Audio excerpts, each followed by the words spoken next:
That's up to The first, that's up to the administration to manage so that that vacancy Right. actually happens, because it looks like it didn't actually the happen. first 0.5 is budgeted into that big number for the pool, Right. but then literally the last action the board took in budget wrap-up was to add another vacancy anywhere in the budget, was the language I recall. So we didn't reconstruct that, 16 division allocation. We just applied that additional half to the forestry. So that first half was already dispersed, and the second half went strictly to the forestry. And again, that's one of the challenges of the pool employees in general, as well as, not knowing, the foresters have a propensity to overwhelmingly work in the forestry division. Mechanics only work in the mechanics division. But the foresters also do plowing operations, winter operations, they do some park stuff. Other people move around and support. So again, it's a very challenging dynamic to really fine tune that until you look at the aggregate total salary budgets. I don't know who was CC'd on the most recent email on the discussion, but again, President Rosick asked for some more clarity on the exact positions that were vacant in 2019, and there were, I believe it was 54 or 56 weeks of vacancies in the Department of Public Works staff in 2019, so we certainly met the vacancy factor requirements. Manager Ewald held off on hiring some of those vacant positions to ensure that happened. But I guess, yeah, if the distribution between the utilities and the general fund is different, even though you may have vacancy, that can end up benefiting the water or the sewer utility instead of benefiting the general fund. So I don't know, I just think we have to, in the future, consider more carefully how we're gonna actually implement a vacancy so that it, affects the area of the budget we want it to affect, because it looks like it didn't happen. We just overspent.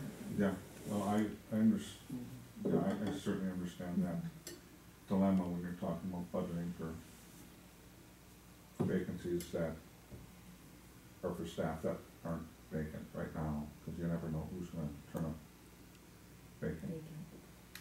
It's a challenge. I acknowledge that. I think I've made some improvements in the 2020 process because I see the same numbers in similar manner that you're noticing them here, and we looked at the underlying cause for that. We had those discussions about the general fund specialists don't really work in the water and sewer utilities, but the water and sewer utility specialists do support the general fund. Right. So we made sure not to overcommit the salary allocation into the water and sewer utilities in 2020, because it is, again, it's only a one-way support, with the sewer guys going to help the general fund divisions, but not the general fund mainstays to help the utility division. It certainly would add to transparency and clarity of the budget if you budgeted the 14, 18, whatever they are, budgeted the full amount, and then had vacancy factors and negative expenditure underneath it, because then we could see exactly where it is in the budget. And then, if it's not met there, but it's met some other place, then it's traceable, because when you just you net it out before and just put that number in, there's no way for me looking at the budget other than taking that number, dividing by the FTE, but the FTE probably doesn't include the vacancy, right? The FTE number at the end of the budget is the is the total FTE for the department. It depends on exactly which number you're looking at. There's a couple. There's an appendix that's all FTE by department. So if I were to take the total salary number, divide by FTE, I mean, what I'm saying is there's no way for me as a trustee to look at this and see where the vacancy was applied and whether it was achieved or not. If it's a separate line item as a negative expenditure, then you can track it.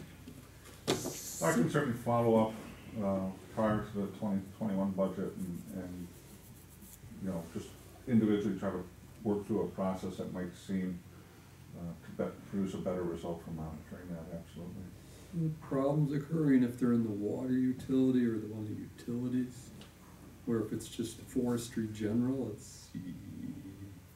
you don't know where the vacancy's gonna, and you don't know what your operational needs are. There's a number of challenges, but I think that we can find ways to discuss that more succinctly during budget deliberations so that we can, receive the proper guidance on what positions are eligible to be filled or not eligible to be filled.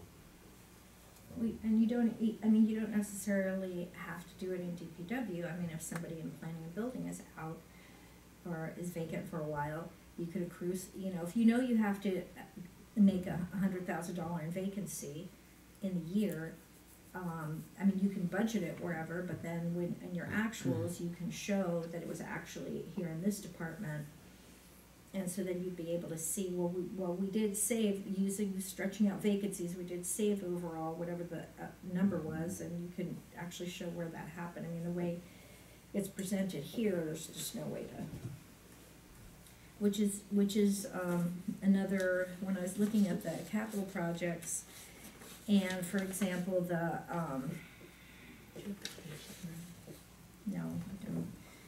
DPW vehicles, page 36 of the report.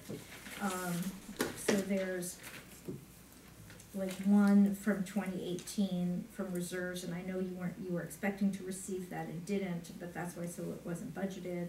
And then one from reserves that was in the reserves, but if we had like a separate, instead of allocating reserves at the end of each year for something, and then also putting, I think we also put surplus applied. It's if we had an actual budget just for DPW vehicles, so in the 2018 budget, there's your revenue. If it doesn't come, the revenue still stays in that bucket, and then you can expend, so you're separating everything into different buckets, rather than having everything fall to the bottom line and having this kind of somewhat confusing process of what's reserved and where it's budgeted and is it budgeted or isn't it. I don't know. I find it confusing and hard to follow. Whereas for a project, which we've talked about before, with like the police facility, so that's a project. So we know what the original budget for it was. We see what the revenues that were budgeted for it are, and then the year one we've spent this much, we have this much left. And if we have to amend the budget, we can amend the budget over the years. But at least for the revenue side, if you're keeping the revenues within that particular bucket, then you could see, okay, well, we budgeted, $150,000 in 2018, but we only spent 70, so we have 80 left. Assuming that DPW vehicles are something we want to put certain funds towards and keep them towards. For example, like the DPW facility or police building. We say the budget for that is 1.5 million. Here's the one we bond for. The 1.5 million is in that bucket. If we spend 100,000 on engineering, we know we have 1.4 million left, and that way we're keeping the revenues with the particular expense that we're talking about, and it's much easier to see from year to year what we've spent, what we have left. Yeah, I mean, the bond proceeds are tracked on a very detailed basis based on purpose, and then we also have some project-based work that we do for the bond proceeds, because we need to demonstrate legally that we've spent those funds. That workup is part of it's part of the normal fourth quarter financial report. Previously, it was just a worksheet that staff used as part of the audit work papers to go through that process. So, general annual revenues do just fall to the bottom line. It's really, you know, they're budget, for budget presentation purposes, you know, we kind of say, well, this is reserves, this is new taxes, this is, special assessments, this is, state aids, but from a practical purpose, because it's all in the same fund, those revenues, you know, just drop to the bottom line. We try to provide a lot of detail that reflects what's going on through the year. And I did kind of work up, which I will share since I did work it up based on our previous conversation, something to perhaps at least provide more clarity in this year's discussion. But, you know, the alternative would be to propose creating multiple capital project funds for a multitude of activities if you really want to suggest that property taxes appropriated for DPW vehicles are being done so for the sole and explicit purpose of that, and not to be used to cover any other potential overruns in other areas. Well, That is a method of doing that. I mean, that's the downside, is that if you're tracking it by a capital project, when you get to, if you decide, okay, we don't need the light boxes, so we have 100,000 in this bucket, we would have to take formal action to move it to somewhere else. But, I mean, so there's a disadvantage in that it's less flexible, but the advantage is that we can understand it. And it's really, I think, important to, when we're talking about equipment, vehicles spending may or may not be the best example, but building projects, definitely. I mean, if we are doing the DPW yard or something like that, I mean, we had, like with the police building, we had a certain understanding of what the cost of that project was gonna be. And that, the understanding of Riley was different from our understanding. But, you know, if we have a budget of it's gonna be X amount for engineering and design, X amount for land improvement, X amount for building improvements, then and this is how we're paying for it, then it's really clear and in black and white. And so I think certainly for major capital projects that we're doing, it would be really helpful to have corresponding and then, you know, and then you track and you see how much you have left to spend, or if you have money left over. That's the other question. It's like some of these come in under, some of these come in over, but we have savings and we never know, like, it's, you know, maybe we would like to take the savings from, I don't know, something that came in under and spend it on something else, but we can't because it is used to offset other things, and then we just have this number down at the bottom. So, I don't know, Well, from a practical perspective though, the board does that fairly frequently when they improve items to go over budget through the approval process for the purchasing policy, for example, with some of the capital equipment purchases. You know, recently there was an approval for $60,000 for design fees for the police building garage project that are gonna come from bonds that will be issued in the middle of next year.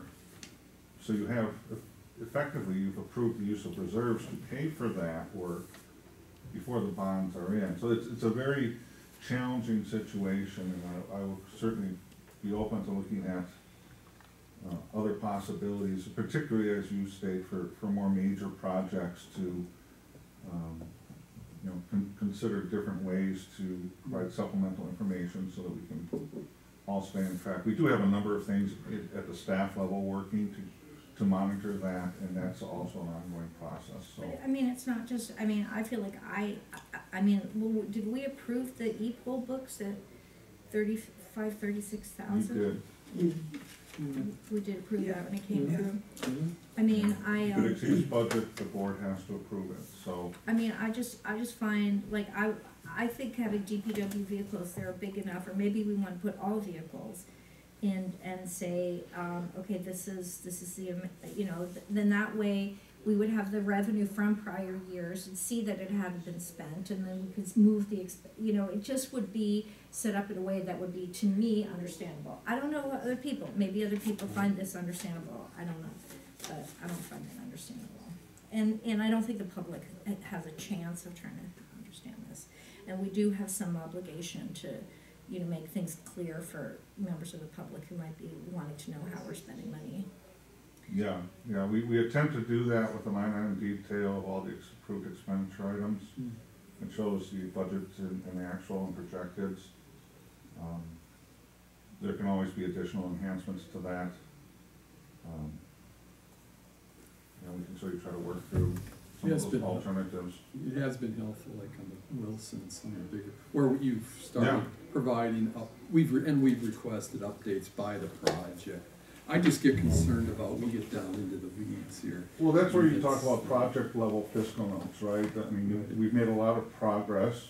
We're not all the way home on that, but on our project level fiscal notes, we want to see, you know, past and current and actual, and I think we can continue to build on that as well. I mean, again, I understand exactly what you're referring to. I'm not saying that everything has to be. I think maybe, certainly DPW vehicles goes a major expenditure for us. Certainly major projects like the police building, or if we end up doing some of the DPW yard.